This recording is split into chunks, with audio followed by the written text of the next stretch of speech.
sur la métropole Nice-Côte d'Azur. Le texte parle explicitement de la fresque Malfy. L'image sert de visuel d'ambiance. Art urbain au moulin est le titre.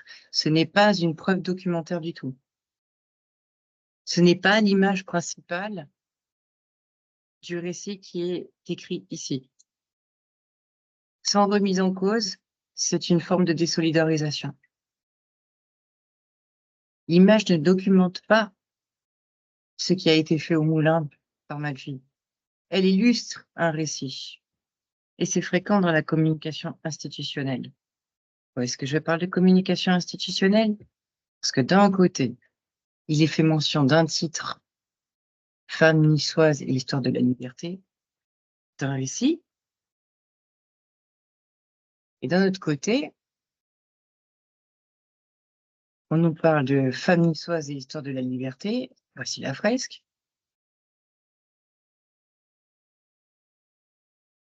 Voici qui elle met en avant. Catherine Ségurane, Marianne et la déesse Mickey. On retrouve la même description sur Côte d'Azur, France. Quartier des Moulins, fresque géante, Marianne, Catherine Ségurane, déesse Mickey. Liberté, égalité, féminité. Deux titres. Deux titres. Catherine Ségurane, je l'ai vu un petit peu, je m'en rappelle bien. Donc là, on l'a avec la barade. Cette représentation, celle que l'on connaît le mieux à Nice, avec la barade. Avec la barade. Ici, c'est pas une barade, ça.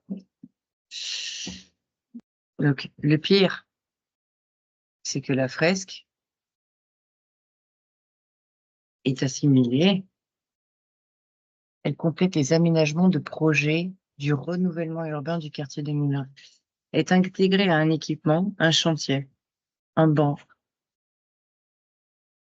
un lampadaire. C'est l'histoire de deux femmes artistes niçoises qui se retrouvent à Pôle emploi. Inutile de demander comment ça va dans le travail. La première.